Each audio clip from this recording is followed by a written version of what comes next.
This is Aussie Mac Zone. We'll cover everything Apple, including Macs, iPhones, iPads, and more. All this from an Aussie perspective. Sit back, relax, and insert yourself into the zone. The Aussie Mac Zone. Hi everybody, welcome to show 321 Aussie Mac Zone. Zarn, how are you? Fantastic, Michael, and you? Good. Dry? Oh, Relatively, yeah. Massive amount of water. Tonight we're brought to you by IT Help to You and Aussie Tech Radio. Excellent. And still again, a big thanks to all the firefighters, defence personnel and volunteers across Australia and the SES at the moment. Absolutely. And all the ones visiting from overseas, thanks. And also the wildlife workers and volunteers, thank you. Because we're not on fire anymore, but we are drowning. Yeah, that's right. So our Aussie Apple ramblings this week. Apple officially acquired Next 23 years ago, changing everything. Apple Insider reminds us most college students today have only known Apple as the fashionable, popular, commercial, competent and trend-setting global technology giant it is today. However, 23 years ago, Apple Computer Inc. it's gone from like nearly broke to one of the three biggest, depending on the day, the biggest company in the world. Yeah. Only 23 years. Yeah.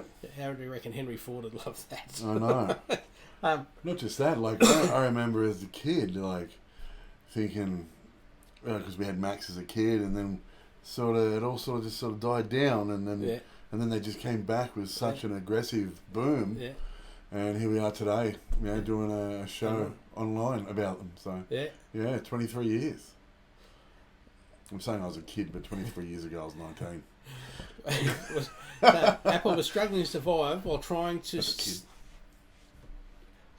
Apple was survive while trying to sell Macs in a PC world centered around Microsoft Windows. Things began to change after Apple acquired Next in a surprise deal that was announced in the last week of 1996 and was completed in 1997. Jobs, and a lot of work. About that. Yeah. Apple's acquisition was most obviously provided the company with a modern operating system foundation. Next advanced software and development tools promised to replace the old Mac system software that had debuted back in 1984. The classic Mac software platform had grown outdated and difficult to modernise without breaking the software that ran on it. Yeah. More importantly, however, the infusion of new management from Next served to clear out the unfocused fiefdoms at Apple that each sought to promote their own pet projects, often at the expense of other parts of the company. Bad management and an increasingly dysfunctional corporate culture had caused Apple to crumble from its golden age in the late 80s into an increasingly irrelevant collection of teams, collective coasting along on past successes while looking for other companies to adopt and build its platforms. Didn't they, around that time, get rid of Jobs? Sorry? So didn't they, around that time, they got rid of Jobs? Yeah. That's when he went to start Next. Yeah. And brought Pixar along the way. Yeah. So rather than aggressively inventing the future, the Apple of the mid-90s was seeking to develop openly licensed software that other PC and device makers could license.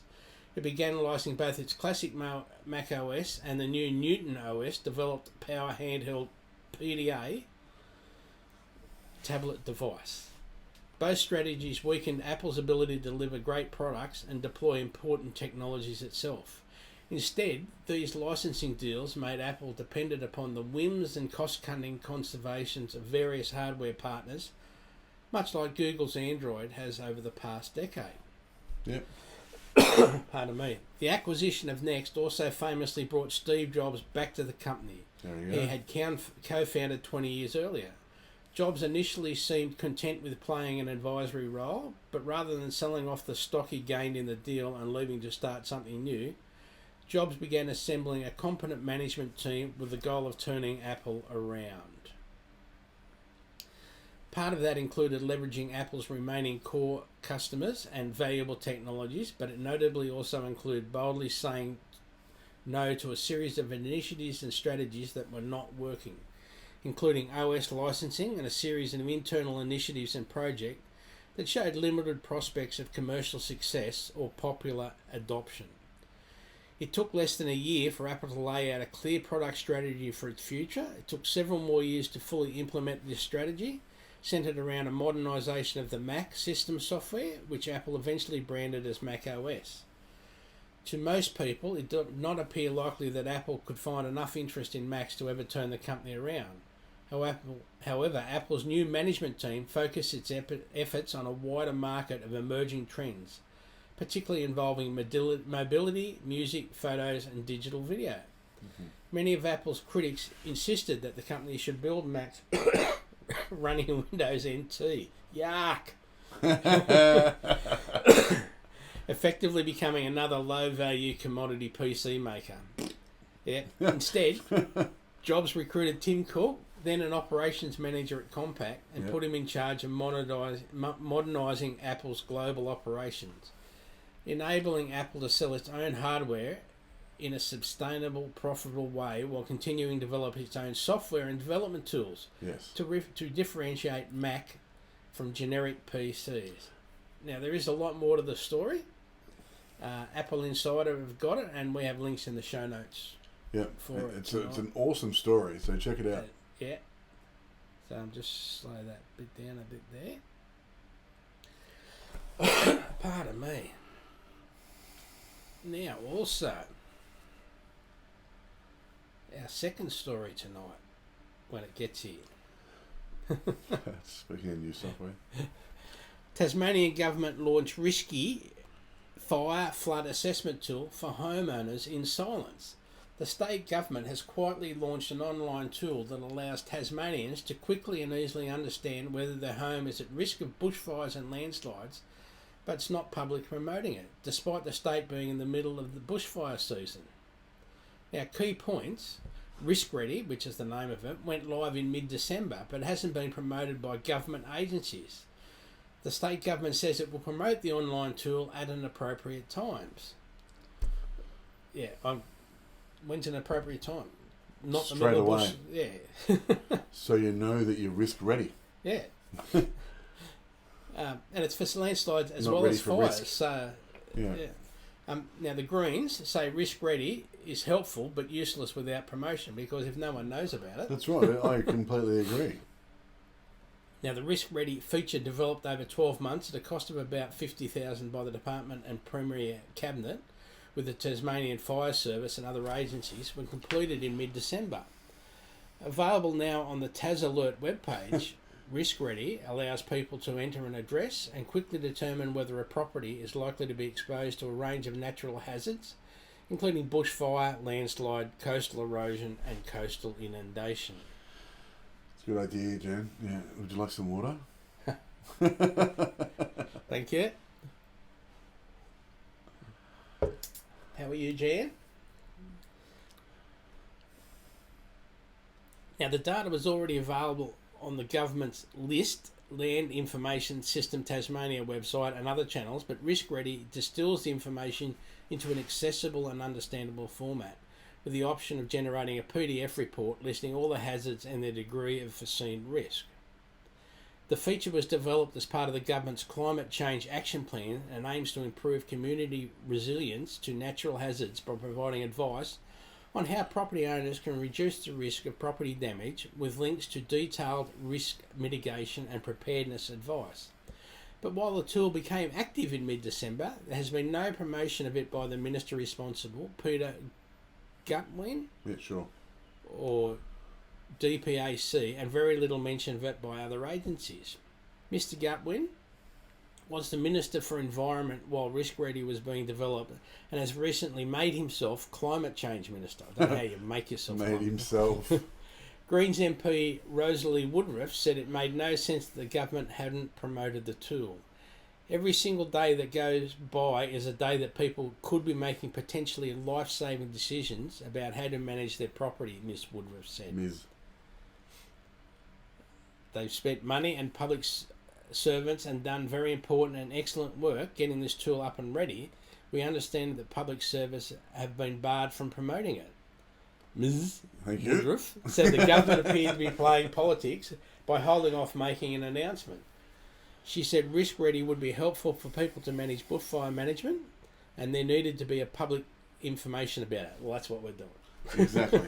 A live website is effectively useless unless it's accompanied by promotion, she said. That's exactly right. That was courtesy the ABC. Yeah, well, there's just proof that this government once again is like, well, we've done what we've done what we've been told to do, and that's it. Yeah. So, you know, they've got a website. It's like what is it? Hitchhiker's Guide to the Galaxy, when they're blowing up the Earth. Yeah. And they said, didn't you get them the memo? Where is it? It's fine. Where's the file? It's fell down in the basement, you know, behind a locked door with a, with a whatever lion guarding it. So you can't get at it.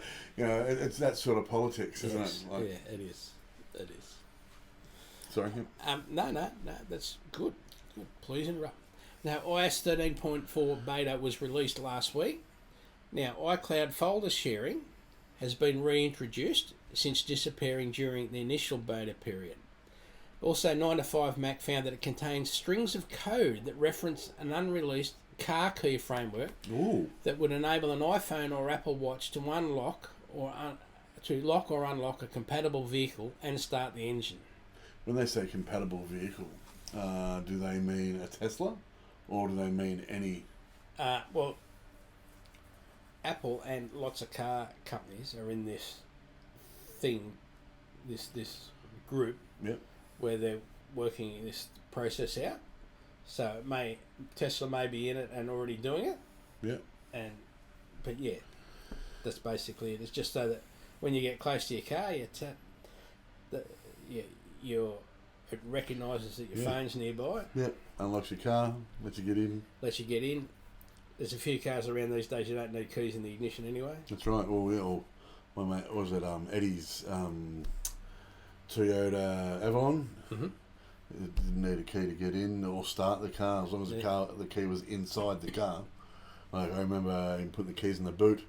By accident, we got in the car still started and drove because the keys were in the boot. So.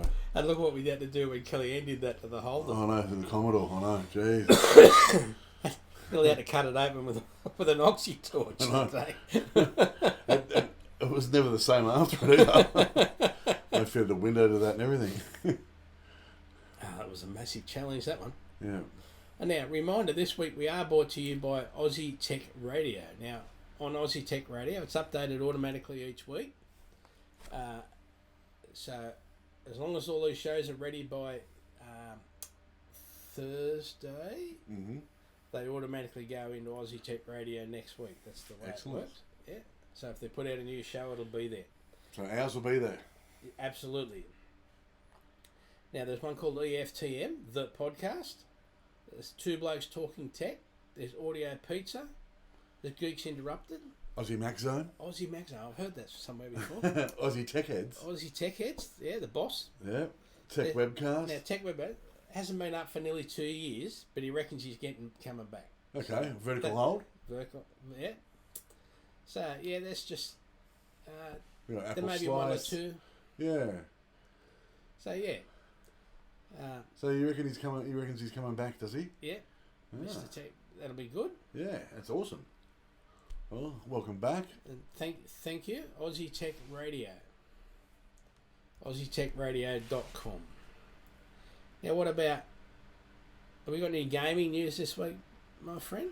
We do, actually. So I gave Sneaky Sasquatch a go. You have to sneak around a national park stealing food from campers. It sounds very Yogi Bear-esque. And to keep that's to keep your energy up, and there's an abundance of side missions, and you've got to basically save the park from developers. Excellent. Yeah, be sure to hide from the rangers, again, Yogi Bears. Otherwise, you'll get kicked out of the park and have to start your whole thing over again. It's a cute and funny game. I gave it 3 apples out of 5. I had fun with it. Probably need to play a little more. Yeah.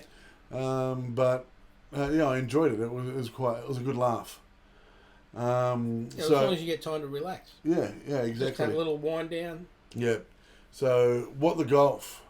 Now, I've done what the golf before when we first started doing the gaming thing and the arcade stuff. Yeah.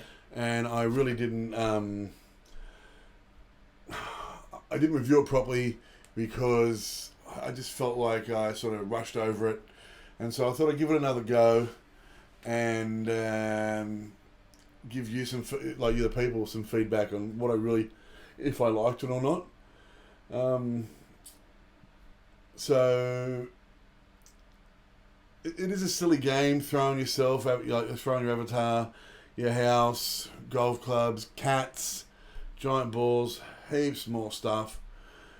It's a bit funny, and I can see why people like it. It's just that there's so many games that are exactly the same. It's just not for, I don't know. I know it's pretty much the same thing as I know it's pretty much the same thing as Cricket Through the Ages. But I guess that's the point, really. Like, Cricket Through the Ages is actually funny. I had a really good time playing it. It was, even though it's the same sort of premise, it had a bit of originality to it, where this is just it's the same sort of game, I guess. And so I got bored. So I'm going to give it 1.2 apples out of 5. All right. Well, I'll chuck the 2 bobs worth in here. Yeah. Because I've played it a fair bit, and Yeah. I'd give it 3. Yeah. Yeah. And there is, they've got an opportunity to expand on it if they want to. Yeah. But yeah, because it does end up being the same thing, Over sort and of and over and over. Yeah, and again. so it's Cricket for the Ages. But Yeah. like I said, but with the Cricket for the Ages, they've got like the dinosaur thing, and and they in space, and it's a little bit more silly. Yeah. I think, but it gives you that giggle factor. Mm-hmm. Where I found what the golf, it got boring, and it was over and over, and I got a little bit monotonous. That's why I gave it such a low score. Okay, that's cool. Yeah, That's cool. excellent. Each of their own, though. Again, Michael likes it. Yeah. And I don't play but lots of games, but deliberately. And I play lots of games deliberately. So we've got. I'll put this in the entertainment news, but there's official Star Wars Apple Watch bands land in Australia. Ooh. Mac Price's Australia reports the ultimate gift for Star Wars fans. Moby Fox has announced the arrival of 4 official iconic Star Wars bands for the Apple Watch in Australia, each with 26 interactive and interchangeable watch faces. That's so cool. Yeah. And landing in time to celebrate the launch of Star Wars: The Rise of Skywalker, the 3rd instalment of the Star Wars sequel trilogy. Mm-hmm. Now, the collection contains 4 Apple Watch bands, which is 2 of those are there. Each featuring an iconic Star Wars design. They are made from a soft touch silicone material, which is both sweat and UV resistant. They also feature silver buckles and an exclusive Rebel Alliance and Galactic Empire designs. All bands have... I just do need to warn you, though, if you do use the Star Trooper band, you probably will miss every train you're trying to get. All bands have been designed for the Apple Watch and are compatible with 1, 2, 3, 4 and 5. However, they are only available in 44 and 42 case sizes, not the 38 and 40. Each box includes the 2 strap length pieces, small, medium and medium large, allowing the straps to fit wrists between 14 and 21. The watch faces, in addition to the bands themselves, a companion app allows you to choose from a wide range of static and animated Star Wars watch faces. In fact, each band includes 26 different faces. An additional 80 watch faces are available via an in-app purchase, spanning the original trilogy and hero characters. Awesome. Now we've also got, besides those 2 there, we've got those there. Yeah, see, I like the orange one. That orange one's really cool. I like that. Now, Stormtrooper, the stylish and unmistakable monochrome helmet design is accompanied by the Galactic Empire crest. Darth Vader shows off the power of the dark side with a distinctive black band and glistening galaxy scape. The Rebel Classic, a stylish Rebel Alliance inspired imprint, complete with the iconic red starbird, a white band, and black scratch textures. Mm-hmm. X-Wing pays homage to the greatest ship in the galaxy with eye-catching orange highlights inspired by the Rebel Alliance flight suit. That's probably my favourite one, by the way. Yeah? I really do like that. Like I said, you've got that, or you've got those. Yeah. Now, the official Star Wars bands are available at a recommended retail price of $69.95. Ooh. Each band can be purchased online from mobyfox.com.au/collection/star-wars.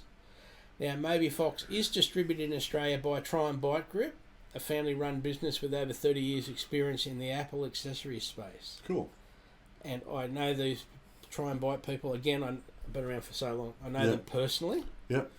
To the point where they started business in a shop that was attached to a car park. Yep. Downstairs from where I worked. Yep. So they were a Mac software company. Yep. Like they say, over 30 years ago. Fantastic. I was there the day they opened because I'd walk down the stairs on my way to lunch and say seen it. Yeah, cool. and yeah, I still go and see them when I'm in the area. Yep. They're still over that way, over St Leonard's Way. Try and Bite. Fantastic people. Fantastic people. Excellent. I'll have to check them out too. And I love this Star Wars design stuff. It's fantastic. Yeah, it's pretty special, eh? Yeah, it's great. So, entertainment number 2. Now, Apple TV Plus's Foundation is Ireland's largest ever video production or movie production, whatever you want to call it, creating over 500 jobs. Awesome. McDaily News reports international productions filming in Ireland, including the Foundation, an Apple original drama series for Apple Plus that chronicles the epic saga of the Foundation, a band of exiles who discover that the only way to save the Galactic Empire from destruction is to defy it. The series is based on Isaac Asimov's novel series of the same name, after many years as a trilogy comprising Foundation and Empire, and Second Foundation. The series was expanded by 2 prequels and 2 sequels. The series is the largest production ever to film on location in Ireland, creating over 500 production jobs. Several training initiatives are underway for new entrants into the industry in the Limerick region, with over 40 skills development participants on the show. Irish talent is represented across the production, including award-winning costume designer Imini Mahamonini. Sorry, I've got no idea what that. That was fantastic. Who leads a large costume department. There's David S. Gower, the Dark Knight Terminator, serves as showrunner and executive producer. Yeah, I know you can. You're supposed to be on Do Not Disturb. Why are you disturbing me? Skydance Television is producing a series with David Ellison, Dana Goldberg and Marcy Ross serving as executive producers. So that gives you an idea of where we're going. We're slowing down. So our how-to section. How to use iCloud Alias to send and receive mail. Oh, awesome. Yeah, I'm going to just do that. That's it. To send and receive email. So Macworld.com shows us you can have up to 3 aliases that connect to your iCloud account. Oh, wow. Sometimes it's useful to have an email address that's not your primary one. You might want to sign up with a service or use it to subscribe to an email list and not trust that it won't be just reused and deluged and given to everybody around the world so that they can keep sending you crap. Yeah. So, Apple lets you set up to 3 additional email identities within iCloud. They're called aliases that let you preserve your primary iCloud.com address for whatever purpose you like, while having 3 alternative identities that you can use to filter email and even delete if you want to abandon the address altogether. Not an option with your primary iCloud.com address, which is often the account name for the Apple ID. Now, Macworld wrote back in April 2019 about setting up aliases, which is handled only at iCloud.com. You click the gear icon, select Preferences, click Accounts, and click Add an Alias. The Account tab lets you manage aliases by selecting in the list at left, which you can opt to disable an alias, which keeps it associated with your account, but it stops receiving email and can't be used as a from address to send messages. You can also delete it, which frees up a slot if you had 3 aliases allocated. You may be unable to reclaim it later if you delete it, so take care in making that decision. Yep. Incoming email is tagged in the from line with the alias, which lets you use filtering in any email program or rules at iCloud.com or in email apps to decide what happens to a message based on the alias to which it's addressed. I offer instructions on creating such a filter. Mac will offer instructions on creating such a filter in their 2019 column. If you want to send a message from an iCloud.com alias, you may have to enable it wherever you want to use it. iCloud.com syncs with Mail, but Mail can't choose which address may be used for sending. Oh, okay. iOS and iPadOS don't appear to sync these changes with iCloud. Here's where to find the settings.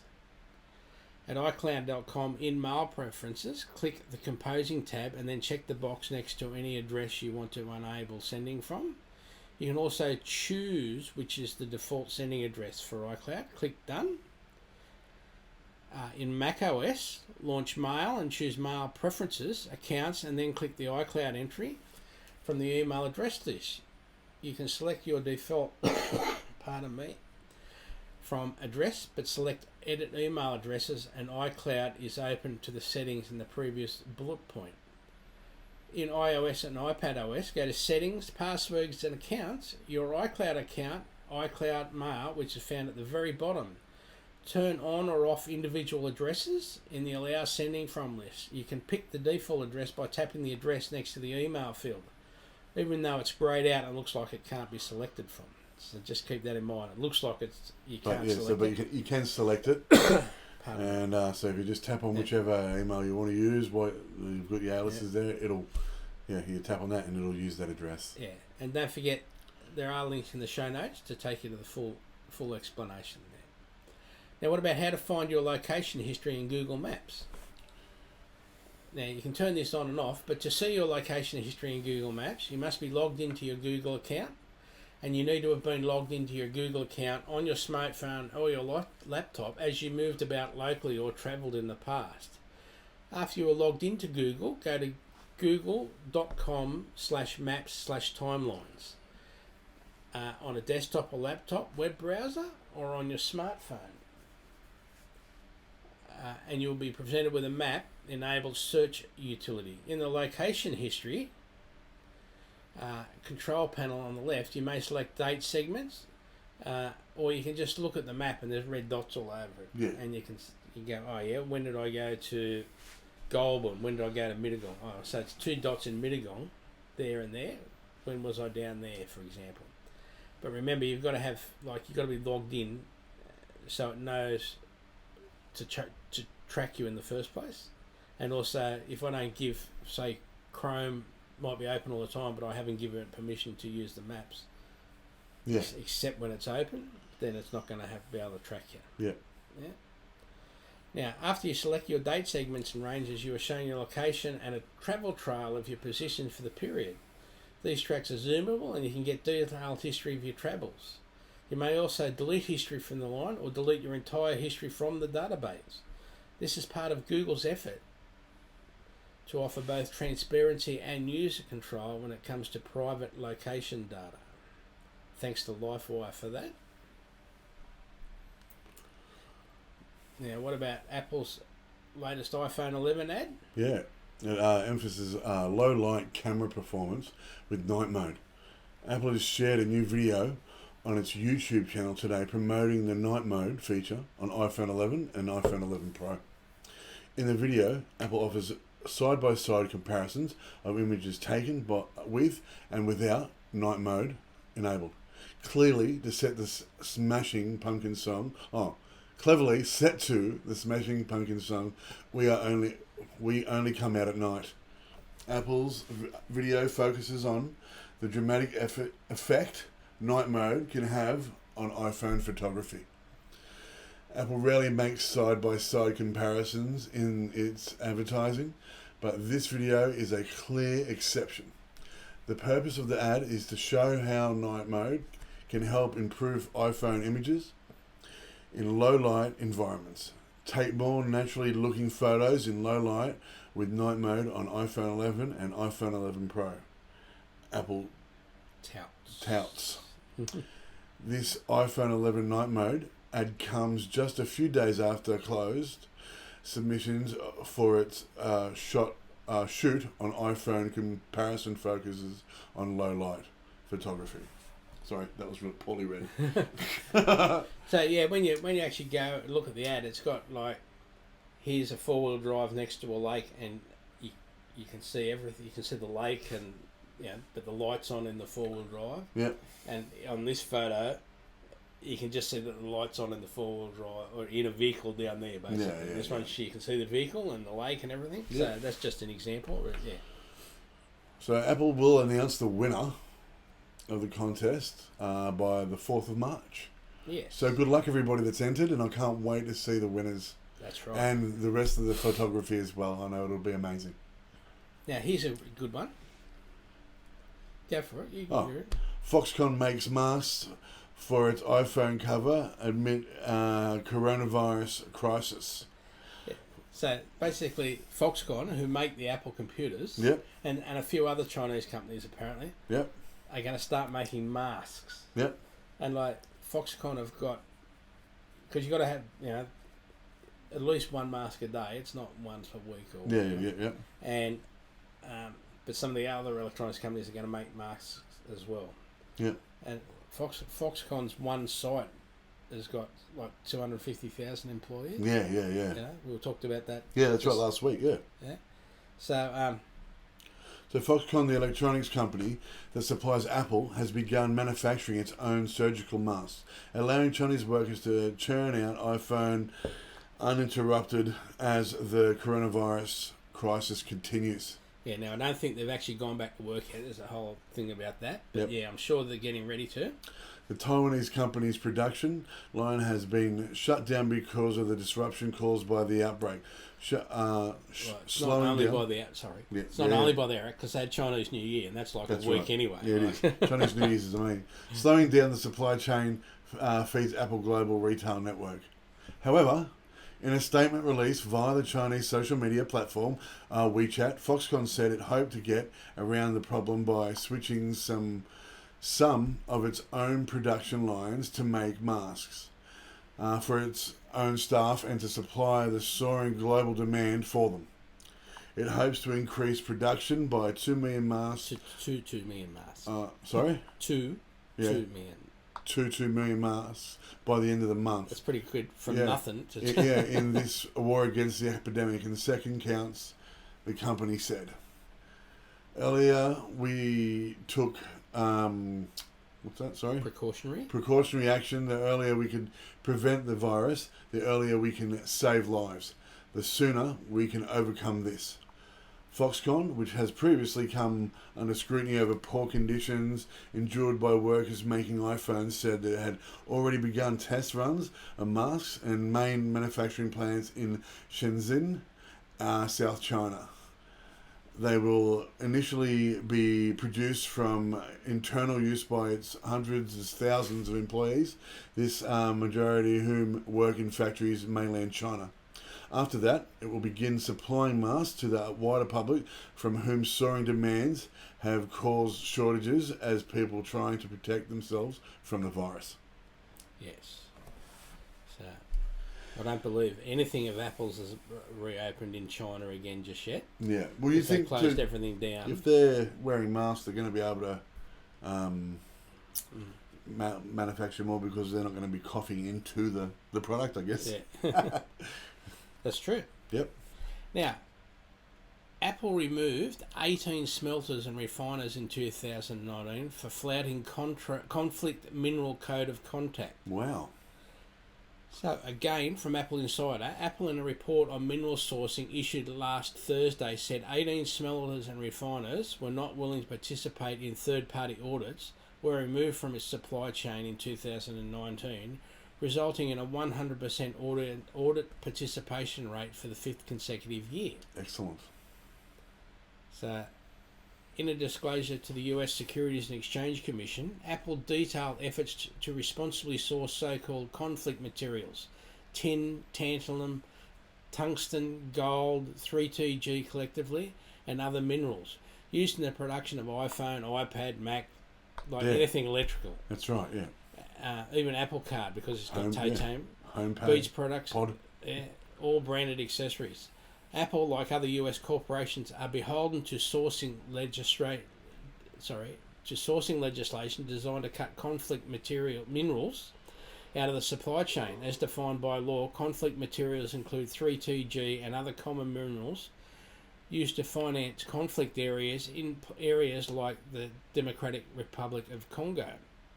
At the end of 2019, Apple found none of its recognised 267 smelters and refiners to have sourced 3TG that directly or indirectly funded armed groups in the Democratic Republic of Congo or adjoining countries.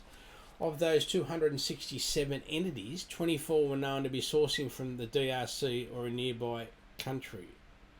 The year started with 323 smelters and refiners, though 36 were removed due to erroneous or unintentional reporting by suppliers. Apple requested the removal of 18 smelters and refiners for failing to meet predefined standards, including participation in third-party audits, acting on corrective action plans, or meeting Apple's supplier code and requirements. Another two were found to be out of business. Members of Apple's supply chain must follow the company's supplier code of conduct and supplier responsibility standard on the responsible sourcing of materials, which requires suppliers to engage with smelters and refiners to assess and identify a broad range of risks beyond conflict, including social, environmental and human rights. Excellent. Along with standard OECD due diligence guidance, Apple fields a supplier responsibility team, integrates additional safeguards in its code of conduct, and regularly engages with suppliers. The company also supports and assists in the development of industry standards on responsible sourcing and fosters on-the-ground reporting through various independent programs. Apple efforts to minimise conflict minerals is one facet on a large responsible materials sourcing initiative. The tech giant has long touted its various environmental projects, and in 2017 set a goal of one day relying solely on recyclable and renewable materials and across its product line. 3TG are among the 14 materials prioritised in this project, Apple said. Awesome. That's great. Yes. Now, don't forget, you got the show notes each week with a link. And this week, if you go to aussiemaczone.com.au/AMZ321. Oops. 321.